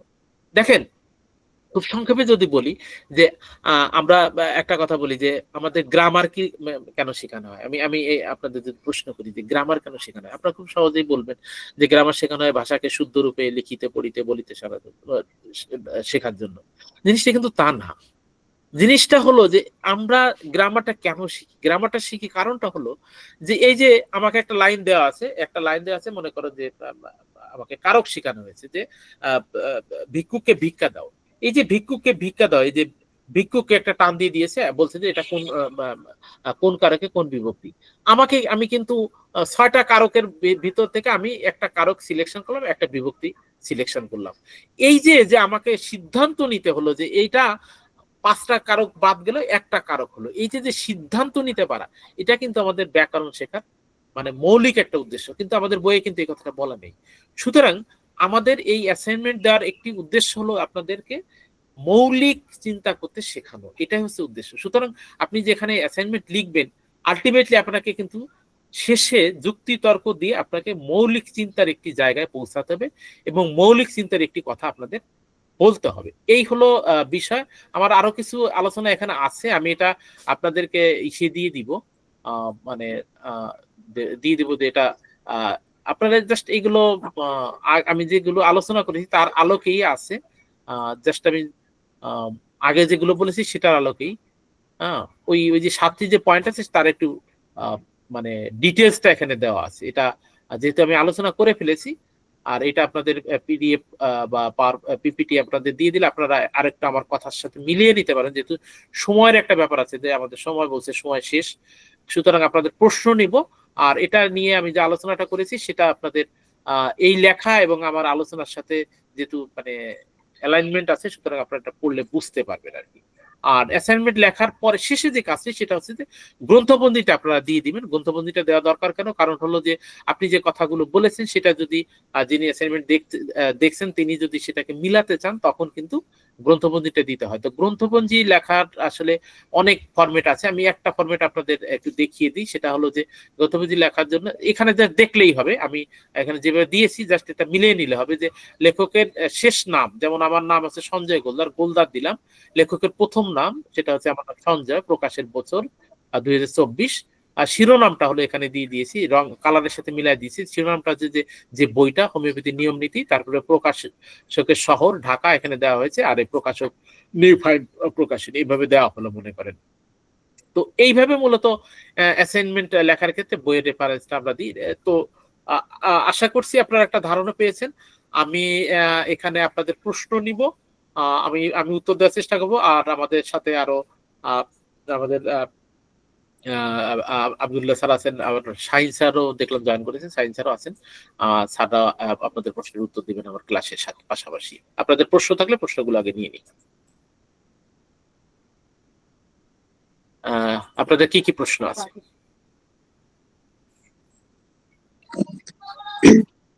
স্যার এখানে বৈশিষ্ট্যের মধ্যে 2 নম্বরে যেটা বলেছেন, সমালোচকের দৃষ্টি নিয়ে বিষয়বস্তু সম্পর্কে ধারণা দেওয়া, এখন এটা কি সব অ্যাসাইনমেন্টের ক্ষেত্রে সম্ভব?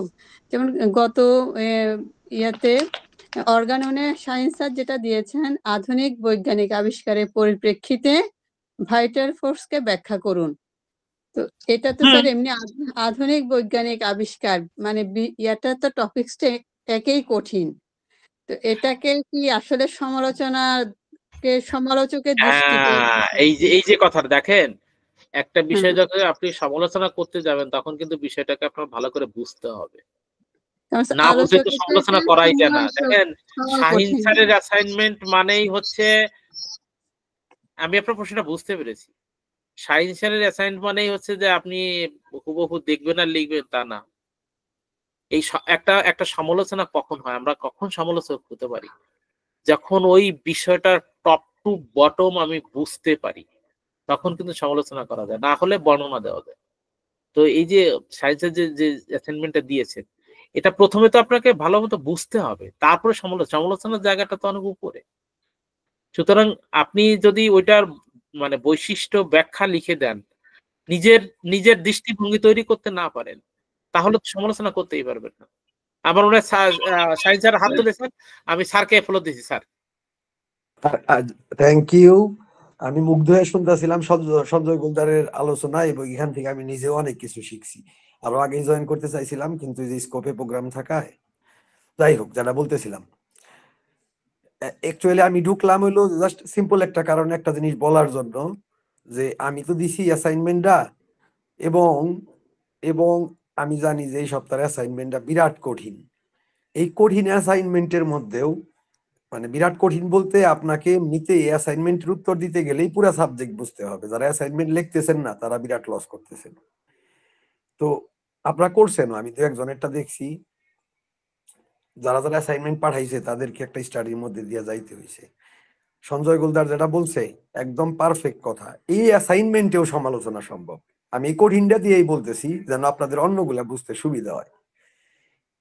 এই অ্যাসাইনমেন্টেও সমালোচকের দৃষ্টিভঙ্গি দিয়ে দেখা সম্ভব, কিন্তু তার জন্য আপনার যেটা করতে হবো, যে বিতুল কাছের আগে পরে, মানে সমসাময়িক আর কোন কোন গবেষণা হইছে, কোনটা, এবং সেই গবেষণা মানে এই এক্সপ্লেনেশন গুলা কোনটা এটার সাথে কন্ট্রা যায়, তার যৌক্তিকতা কতটুকু তা বিবেচনা, এবং তারপরে তারে তুইলা ধরা।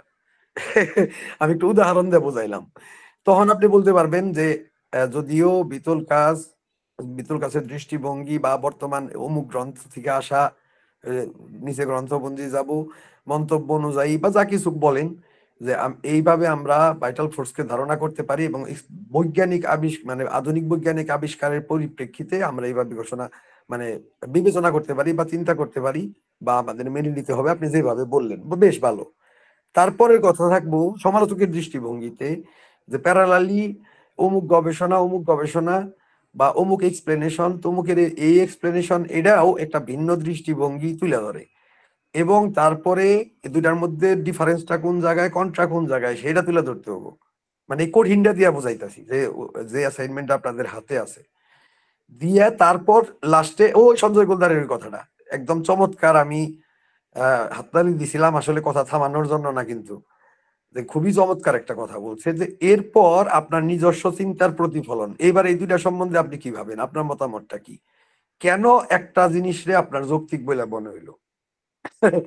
আমি আসলে এই লেভেলের চাপ আপনাদের দেই না, বা এক্সপেকটেশনও যে এটা করি তাও না। করলে পরে তো এটা একটা পাণ্ডিত্যপূর্ণ লেখা, এবং এটা অবশ্যই উৎসাহিত করি আমি, কিন্তু এই লেভেল থেকে আসলে অ্যাকচুয়ালি দেখেন, আপনাদের অনেকের তো এই ধারণাটাই ছিল না, এই সাইন্টিফিক্যালি যে এক্সপ্লেন করা হয় বা চেষ্টা কি হচ্ছে না হচ্ছে। আমার বৈজ্ঞানিক ভিত্তি বইতে দেখবেন 8-9টা দেওয়া হয়েছে এরকম, ওটা যদি পড়েন তখন দেখবেন যে কম্পেয়ার করার মতো একটা সিচুয়েশন তৈরি হবো। তো এখন যেটা আমি চাইছি, যে আগে আপনাদেরকে এই বেসিকটা সম্বন্ধে ধারণা করেন, কিন্তু যদি কেউ পারেন, সঞ্জয় গোলদার যে কথাগুলা বলছে অ্যাসাইনমেন্টের, ও হলো বেস্ট অ্যাসাইনমেন্ট, তখন প্রত্যেকটা লেখাই এক একটা রত্ন। অলরেডি তো আপনাদের যে একটা লেখা দেখে আমার মনে হয়েছে যে ফেসবুক পোস্ট করি, অমুকের লেখা আমাদের এই প্রশ্নের উত্তর, দু একটা করবো সামনে মাহফুজ ভাইয়ের সাথে আলাপ করে। তো যাই হোক, আমি অনেকক্ষণ সময় খেয়ে ফেললাম। জাস্ট সঞ্জয় গোলদারের কথাটারে আপনাদের একটু এক্সপ্লেন করে বোঝাইলাম, হাতে যে উদাহরণ আছে, যে অ্যাসাইনমেন্ট আপনারা করতেছেন তার ভিত্তিতে, আর কিছু না। Thank you thank you sir. আপনি এখানে অ্যাড হয়েছেন, সুন্দর মানে তাদের প্রশ্নের উত্তর দিয়েছেন স্যার। আমরা প্রতিনিয়ত তো আপনার কাছে শিখি, আপনার ছাত্র হিসেবে সাহস করেছি, এটাই জন্য আমার একটা গর্বের বিষয় আর কি। আচ্ছা, আপনাদের আর কারো কোনো প্রশ্ন থাকলে পরে এসে প্রশ্নগুলো নিতে চাচ্ছি। একজন বোধহয় হাত তুলেছিলেন, পরে আবার হাত নামিয়ে দিয়েছেন, যদি প্রশ্ন থাকে। স্যার, আসলে ওই সমালোচনা বলতে কি আমরা শুধু এর মানে বিরোধিতা করব এমন তো না, এর সপক্ষে আমি সেই বিষয়টাকে সহজভাবে নিতে পেরেছি বা বুঝতে পেরেছি, এটাও তো আমি উল্লেখ করতে পারি অ্যাসাইনমেন্টে। হ্যাঁ, আপনার প্রশ্নটা খুবই যৌক্তিক, যে সমালোচনা তো বিরোধিতাও নয়, পক্ষে যাওয়াও হ্যাঁ, নয়। বা ওটাকে অস্বীকার করাও নয় বা বিরোধিতাও নয়, বা এটা বলতে গেলে তো অনেক সমালোচনা বলতে বোঝায় যে আমি এই জিনিসটাকে আসলে কিভাবে দেখছি, বা এই জিনিসটা আমি কিভাবে দেখছি, তার চাইতে বড় কথা হলো যে একটা বিষয়ের একটা মানে ই আছে, মানে ফোকাস আছে একটা। মনে করেন যে যদি আমি বলি যে একটা ঘটনা যখন ঘটে, তখন সে কিছু বৈশিষ্ট্য সামনে নিয়ে আসে, ঠিক আছে? সেই বৈশিষ্ট্য যে সামনে নিয়ে আসে, এটা কিন্তু সব মানুষ সাধারণ মানুষ যারা তারা কিন্তু এটা বুঝতে পারে না। একজন বুদ্ধিমান মানুষ কিন্তু সেই বৈশিষ্ট্যগুলোকে বের করে ফেলে। এই যে বৈশিষ্ট্যগুলোকে বের করে ফেলতে পারলো, এইটাই মূলত সমালোচকের বৈশিষ্ট্য। সমালোচক একটা জিনিসের বৈশিষ্ট্যগুলোকে আবিষ্কার করতে পারে, সাধারণ মানুষ সেটা শুনে খুশি হয় বা সাধারণ মনে করে হ্যাঁ জিনিসটা তো তাই, জিনিসটা তো এরকমই হওয়ার কথা ছিল। তো এই যে এই জিনিসটা তো এরকমই হওয়ার কথা ছিল, এইটা হচ্ছে একজন প্রকৃত সমালোচকের আলোচনার বিষয়বস্তু। তো আমরা যখন মানে সমালোচনা করব, আলটিমেটলি এই বুদ্ধিমত্তার পরিচয়টা দিব যে এই জিনিসটার মধ্যে এই জিনিসটা লুকিয়ে আছে। আমি কিন্তু সেটাই আমি খুঁজে পেয়েছি, এবং যুক্তিগুলো এই কারণে আমি মনে করি এই প্রেক্ষাপটে মনে করি বা এর পিছনে এই যুক্তিটা আছে, এটা হচ্ছে কোটেশন। এখন আমি যদি খুব সহজভাবে বলি যে বাংলাদেশে এখন একটা রাজনৈতিক একটা প্রেক্ষাপটে মানুষ বিভিন্ন কথাগুলো বলছে। যখনই একটা কথা বলতে যাচ্ছে তখন কিন্তু সে একটা রেফারেন্স বের করে বলছে। যখন ওই রেফারেন্সটা আপনার সঠিক মনে হচ্ছে তখন ওনার যুক্তিটা আপনি পছন্দ করতেছেন, তাহলে ওনার সমালোচনাটা সঠিক মনে করছেন। তাহলে এই যে মানুষটা চিন্তা করছে যে আমি যে এই কথাটা বলবো এর পিছনে আমি এই রেফারেন্সটা দিব এবং এই কথাটি বলবো, এই কথাটা তার, এটা হচ্ছে সমালোচকের বৈশিষ্ট্য। আর এই যে রেফারেন্সটা সেটা হচ্ছে কোটেশন। আশা করছি ডাক্তার অর্পিতা আপনি আমার প্রশ্নটা বুঝতে পেরেছেন, সরি উত্তরটা বুঝতে পেরেছেন। হ্যাঁ স্যার, বুঝতে পেরেছি। ওকে, থ্যাংক ইউ আর কারো কোনো প্রশ্ন থাকলে, আর আমাদের সায়েন্সের তো আছেনই, উনি যদি সাপ্লিমেন্ট করতে চান করবেন। আর কারো কোনো প্রশ্ন আছে? আচ্ছা, প্রশ্ন নেই। তাহলে আমি আসলে যেটা বললাম একটা একটা অ্যাসাইনমেন্ট লেখার কিছু বৈশিষ্ট্য নিয়ে আলোচনা করলাম। তো আপনাদের যে সামারি আকারে যে কথাটা বলবো, এখন যেটা আমি বলছি, মনে করেন এখন আমি যে কথাটা বলবো এটা উপসংহারের মতো করে বলতে চাই। এটা আমার একেবারে নিজস্ব যে কথা, সেটা হলো যে অ্যাসাইনমেন্ট লেখার ক্ষেত্রে খুব ধরাবাঁধা নিয়ম কিন্তু কোনো জায়গায় আপনাদের দেওয়া নেই। আমি একটা আউটলাইন দেওয়ার চেষ্টা করেছি যে একটা অ্যাসাইনমেন্ট যখন লেখা হবে তখন এই বিষয়গুলো আপনাকে বিবেচনা আনতে হবে, একটা আউটলাইন দেওয়ার চেষ্টা করেছি। আরেকটি বিষয় হলো যে অ্যাসাইনমেন্ট যিনি দিচ্ছেন এবং যিনি করছেন তার ভিতরে নেগোসিয়েশনটা খুব ইম্পর্টেন্ট। যে যিনি দিতে চেয়েছেন তিনি আসলে আপনার কাছ থেকে কি চেয়েছেন সেটা আপনাকে কিন্তু বুঝে নিতে হবে, এবং আপনার সামর্থ্য কতটুকু সেটাও কিন্তু আপনাকে কিন্তু বলতে হবে। যেমন আমরা যখন অ্যাসাইনমেন্ট স্যার দিতেন তখন কিন্তু আমরা বলতাম যে স্যার এই জিনিসটা কি আমরা এই লিমিটেশন পর্যন্ত দিতে পারি কিনা, বা আমরা এই পর্যন্ত আলোচনাটা সীমাবদ্ধ রাখতে পারবো কিনা। তখন একটা নেগোসিয়েশন হতো যে হ্যাঁ আপনারা এই পর্যন্ত যান, কারণ আপনাদের কাছে বইপত্র নাই বা সময় নাই। এই নেগোসিয়েশনটা খুব ইম্পর্টেন্ট।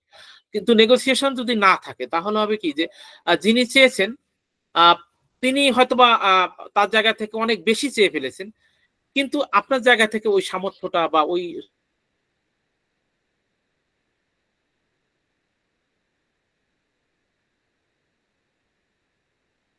সক্ষমতা আপনার নেই। আপনারা যখন অ্যাসাইনমেন্ট তৈরি করবেন তখন আপনাদের এই যে 7টি বৈশিষ্ট্যের কথা বলা হয়েছে, এই 7টি বৈশিষ্ট্যটা একটু ভালো করে পড়ে নিবেন। যে আমি অ্যাসাইনমেন্ট করতে চাচ্ছি, তাহলে আমার এই 7টি বৈশিষ্ট্যটা আসলে অ্যাসাইনমেন্টের যে 7টি বৈশিষ্ট্য আছে আমি সেই 7টি বৈশিষ্ট্য ধরে আসলে কাজটা শুরু করেছি কিনা। তারপর হচ্ছে যে অ্যাসাইনমেন্টটা আমি যখন লিখবো তখন আমার এই বৈশিষ্ট্যটা এই 3টা পয়েন্টে আসলে লিখেছি কিনা। আর ওভারঅল আমি যখন অ্যাসাইনমেন্টটা মানে করছি সেই অ্যাসাইনমেন্টের মধ্যে আমার এই বৈশিষ্ট্যগুলো আছে কিনা। এইভাবে আপনারা চিন্তা করে অ্যাসাইনমেন্টটা করবেন। আলটিমেটলি আপনাদের তাহলে একটা আশা করছি যে অ্যাসাইনমেন্ট ফরম্যাটে একটি আপনাদের মানে যে কাজটা দেওয়া হবে সেই কাজটি তৈরি হবে আর কি। আমি আর কথা বলবো না, আশা করছি আপনাদের প্রশ্ন আর নেই। আমি শাহিন স্যারকে এবং মাহফুজ স্যারকে আমি দুইজনকে ইকুলো দিয়ে দেবো। শাহিন স্যার প্রথমে আপনাদের প্রশ্ন নিতে পারেন, কথা বলতে পারেন, তারপর মাহফুজ স্যার ক্লোজিংটা করবেন। হ্যাঁ স্যার, আপনি যদি ওনাদের উদ্দেশ্যে কিছু বলতে চান বা ওনাদের কোনো প্রশ্ন থেকে শাহিন স্যারকে উদ্দেশ্য করে আপনি বলতে পারেন। চমৎকার একটা সেশন গেল, চমৎকার। অ্যাকচুয়ালি প্রাতিষ্ঠানিকভাবে আমার নিজেরও এই জিনিসগুলা সম্বন্ধে পরিচ্ছন্ন বা স্বচ্ছ ধারণা নাই প্রাতিষ্ঠানিকভাবে। কারণ আমি যে লাইনে পড়ছি ওইখানে অ্যাসাইনমেন্ট নিয়ে এত সুশৃঙ্খল আলোচনা কোনোদিন হয় নাই। আজকে যে একটা আমরা বলবো এই ক্লাসটা একটা অমূল্য ক্লাস, এবং আমি খুশি হোমিও ডাইজেস্টের মাধ্যমে আমাদের এই স্টুডেন্টরা যারা চায়, এটা পিপাসার ব্যাপার। যেমন আমি তো পুরাটা সময় সংখ্যাটা লক্ষ্য রাখলাম কতজন স্টুডেন্ট আসছে, একটা মোটামুটি হিসাব হয়েছে আমরা কয়জন আছি, নাম টাম সব বলাইলাম। এই সুযোগ বাংলাদেশে আমরা পাচ্ছি, কিন্তু সবাই কিন্তু নিতে পারে নাই। হোমিওপ্যাথিতে আপনারা প্রত্যেকেই এই 1 বছরে স্বচ্ছ হয়ে যাবেন, ক্লিয়ার হয়ে যাবেন কনসেপ্ট, হোমিওপ্যাথির কনসেপ্ট থেকে সমস্ত অগ্রগতি, যদি এই আন্তরিকতা নিয়ে এই সমস্ত, যেমন অ্যাসাইনমেন্টটা কেন আমরা করতেছি, হোমিও ডাইজেস্ট কেন করতেছে, আমাদের উদ্দেশ্যটা কি, সীমাবদ্ধতা, আমরা কতটুকু পরিস্থিতিতে আমরা আপনি নিব। প্রথম মূল যে অংশ থাকে তা হইলো আপনি আপনার নিজের চিন্তা দিয়া পুরা কনসেপ্টটা বুঝছেন কিনা। বুঝে কথা হইলো না, সমালোচনা এবং নিজস্ব চিন্তার প্রতিফলন দুই ভাবে হইতে পারে। এমন হইতে পারে এই যে আপনি বুঝছেন, আমি একটু উদাহরণ দিয়ে বোঝাই দিই। ধরেন আইনস্টাইনের কনসেপ্ট যে খুব ভালো মতো বুঝতে পারলো, সেই কিন্তু পরবর্তীতে ওই ফিজিক্সের, কোয়ান্টাম ফিজিক্সের একটা প্রফেসর ও একটা কলেজের, এবার স্টুডেন্টদের সে শিখাবো তার নিজের দৃষ্টিটা দিয়ে, তার নিজের চিন্তা ভাবনা। এই যে চিন্তা ভাবনা, এটা বিপক্ষেই যাবে তাও না, সপক্ষেই যাইতে হবে তাও না, একটা ক্রিটিক্যাল ইস্যু গুলারে নির্বাচন করা হইতে পারে, একটা নতুন কিছু তার মধ্যে থেকে বের করা হইতে পারে, অনেক কিছু হইতে পারে। সমালোচনা বলতে তো একদম বিশাল একটা জায়গা, ওটা বড় কথা না। কিন্তু এই যে নিজস্ব চিন্তাটা যে বাইরে এলো, যেটা সঞ্জয় গুলধারও বারবার বোঝাবার চাইছে, এই যে নিজস্ব চিন্তাটা যে বাইরে এলো, এই যে পাণ্ডিত্যটা তৈরি হইলো, প্রত্যেকটা অ্যাসাইনমেন্টে আপনারা যদি কতদূর নাও যান, কিন্তু আমরা যদি বুঝি যে এই কনসেপ্ট অন্তত পক্ষে পরিষ্কার হয়েছে একদম, আমি জানি যে আমার এই জাতির জন্য, এই কমিউনিটির জন্য একজন ভালো শিক্ষক আমরা পাইতে যাচ্ছি। এই অ্যাসাইনমেন্ট এটা মিন করে যে সত্যিকারের বোধ আমাদের মধ্যে আসলো কিনা। অনেকেই আসছে, কারোর কাছে 1500 টাকা মাসে কিছুই না, কারোর কাছে হয়তো অনেক বড় ব্যাপার, সেটা অন্য কথা। বিভিন্ন আর্থিক সঙ্গতি থেকে মানুষ আসবে আমাদের হোমিও ডাইজেস্টে। আসলেন, ঠিক আছে, 2টা ক্লাস করলাম, ইন্টারেস্টিং কোনো কথা হয় কিনা, অনেক জায়গায় মেডিকেল মজা করে লাভ করা হয়, বা এই সেই শুনলাম, এটা এর মতো লাইটনেস তো আর নাই, অগভীরতা নাই, ও যে আপনি অ্যাসাইনমেন্ট পারবেন না। এইবার যে অ্যাসাইনমেন্টের উত্তর আপনাদের দিতে হয়েছে, আপনারা নিজেরাও জানেন যে কি পরিমাণ শ্রম আপনাদের গেছে, কি পরিমাণ ব্রেইন স্টর্মিং ছিল পুরো ব্যাপারটা, লেখাও তো অনেক বড়। তো এই বোধটা আপনাদের মধ্যে আসলো কিনা, এটা আমরা প্রথমে বুঝতে চাই, এবং এটাও বুঝতে চাই যে আগামী দিনের মানুষের কাছে, নেক্সট জেনারেশনের কাছে আপনারা মেসেজ গুলা পৌঁছাইতে পারবেন কিনা, নিজস্ব চিন্তা দিয়ে উপস্থাপন করতে পারবেন কিনা। অর্থাৎ হোমিওপ্যাথির সত্যিকারের যে প্রফেসরশিপ আছে, হোমিওপ্যাথির সত্যিকারের যে পণ্ডিতের জায়গাটা আছে, ফেসবুক পণ্ডিত না, আজাইরা চিন্তা করার পণ্ডিত না, নতুন নতুন মানে থিওরি বোনার পণ্ডিত না, সত্যিকারের মানুষকে আরোগ্য করার পণ্ডিত, হানিম্যান যেটা কইছেন, সত্যিকারের সেই পাণ্ডিত্য আপনাদের মধ্যে আসছে। তো হোমিও ডাইজেস্ট এই পর্যন্ত আপনাদের সুযোগটা দিচ্ছে, এবং আমরা বিশ্বাস করি, আমরা এনে যারা আজকে এত কষ্ট করে রাত্রি আসলেন, ক্লাস করলেন, আমরা বিশ্বাস করি যে আমরা এর সুলভটা দিতে পারবো ইনশাল্লাহ। এটা আমাদের সৌভাগ্য। দ্যাটস ওকে, এটাই আমার কথা। আমি কথা বললেই লম্বা করে ফেলি শুধু, আর রাত্রি করাবো না ইনশাল্লাহ। ঠিক আছে, থ্যাংক ইউ। মাহফুজ স্যার, আপনি একটু কথা বলে শিক্ষার্থীদের উদ্দেশ্যে কথা বলে শেষ করতে কথা তো আমি কি বলবো, সবই তো হয়ে গেছে, আরো বললেন। মূলত আমরা চেষ্টা করতেছি আপনাদেরকে সার্বিকভাবে একজন প্রকৃত এবং প্রজ্ঞাবান যে হোমিওপ্যাথ তৈরি করার জন্য, সেটা আমাদের মূল প্রচেষ্টা। সায়েন্স স্যার ভালো মতো ব্যাখ্যা করছেন, আমার খুব বিশেষ কথা থাকে না আসলে, স্যাররাই তো মূল কথাগুলো বলেন, আমি জাস্ট পরিচালনা করি। এই যদি আপনারা এই কথাগুলা হৃদয়ে ধারণ করে সত্যিকারের হোমিওপ্যাথ, প্রজ্ঞাবান হোমিওপ্যাথ হতে পারেন, তাহলে আমি আসলে খুবই প্রফুল্ল হব, এটাই বলতে পারি। কারণ আমি এখন হোমিওপ্যাথি স্টাডি করতেছি, বাট আমার জার্নিটা হোমিওপ্যাথি স্টাডি করা নিয়ে ছিল না। এখানে নন হোমিওপ্যাথ হিসাবে আমি এই উদ্যোগটা গ্রহণ করেছিলাম একটা স্বপ্ন থেকে। সেই স্বপ্নের বাস্তবায়ন করবেন আপনারা, এটাই হচ্ছে আমার মেন প্রত্যাশা, এটাই হচ্ছে আমার আশা। আপনারা সঠিকভাবে যদি এটা চর্চা করেন, অ্যাসাইনমেন্ট গুলো আসলে আপনাদের কষ্ট দেওয়ার জন্য না, মূলত আপনাদের জ্ঞান, প্রজ্ঞা এবং হোমিওপ্যাথিক কনসেপ্ট এটার মানে এটাকে সুন্দরভাবে আপনাদের মধ্যে প্রতিস্থাপনের জন্যই আসলে ইয়েগুলা দেওয়া, অ্যাসাইনমেন্ট গুলা দিতে হয় আমাদের। আপনাদের তো অ্যাসাইনমেন্ট আমরা কম দিই, কিন্তু আমাদের ফার্স্ট ব্যাচে সবচেয়ে বেশি প্রেশারটা গেছে।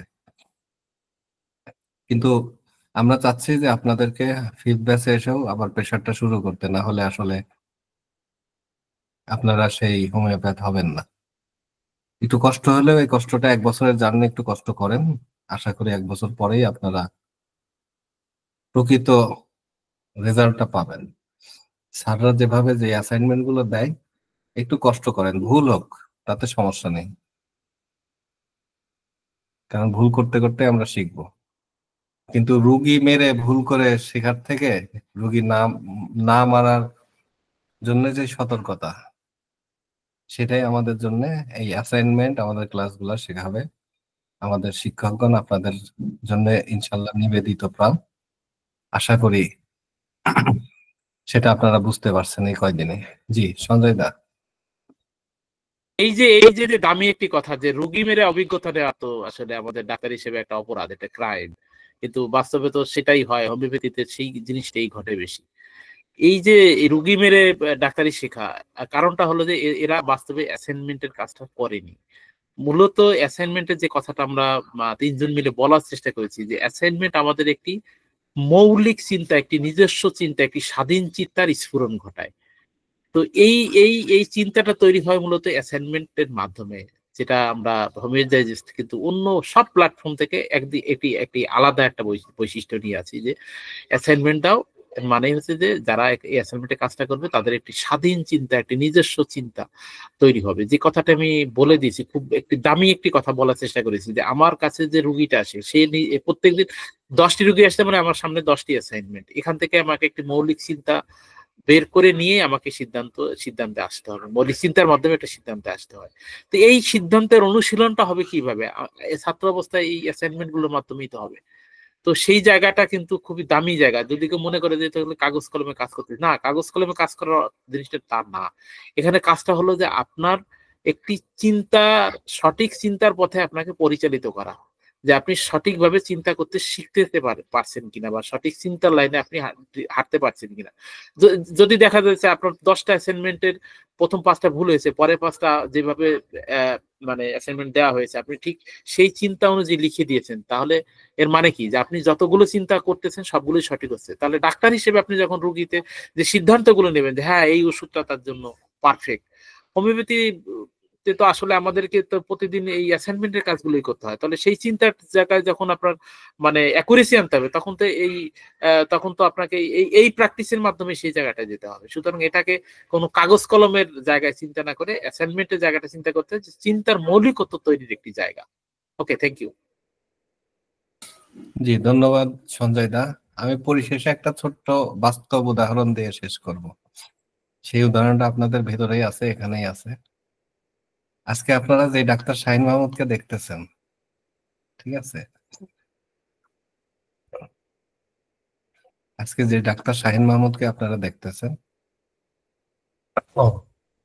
ওনার উপরে যে আমি কি পরিমাণে প্রেসার, কি পরিমাণে চাপ প্রয়োগ করছি লেখালেখির জন্য, সেটা মানে ভাষায় প্রকাশ করার মতো না।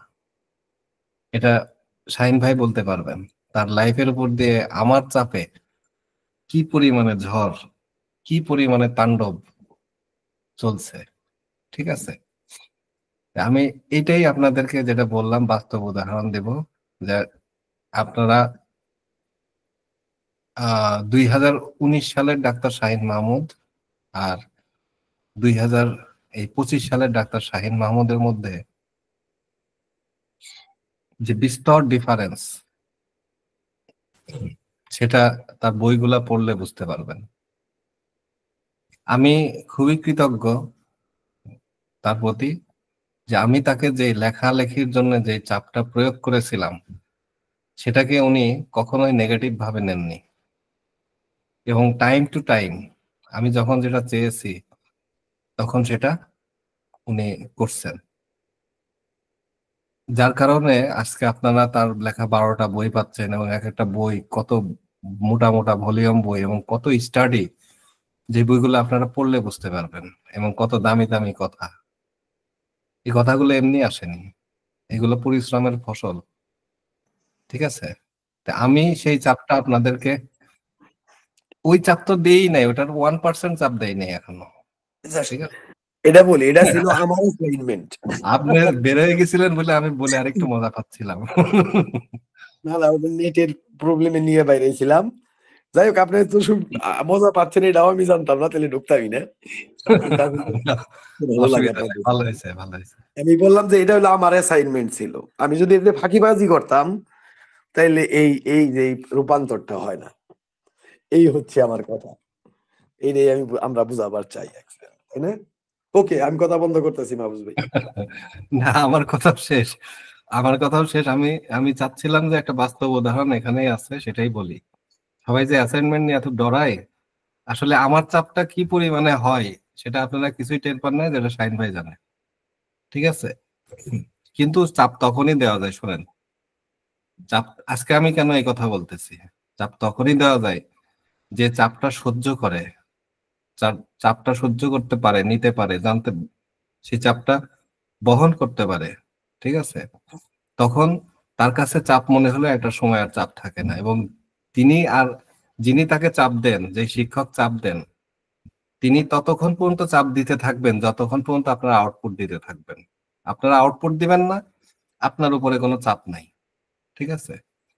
আসলে ব্যাপারটা এরকমই।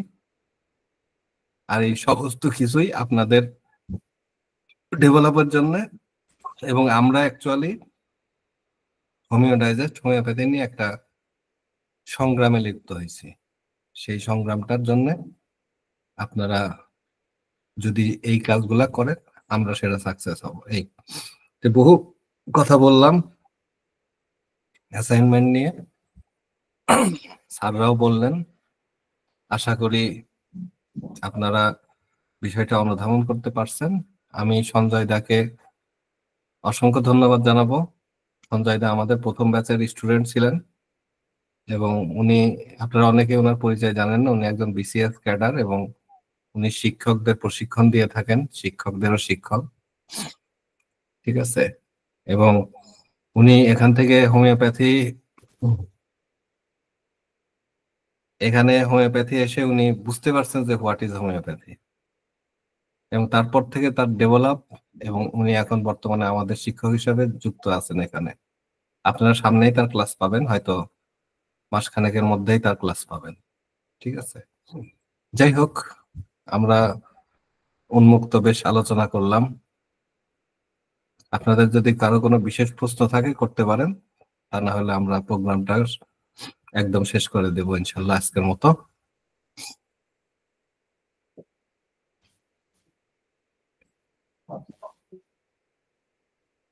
এবং আপনারা আরেকটা লাস্ট কথা বলি, আপনারা যদি এই অ্যাসাইনমেন্ট গুলো সাকসেসফুলি করেন, আমাদের সামনে একটা বড় চমক আছে। সেটা হচ্ছে,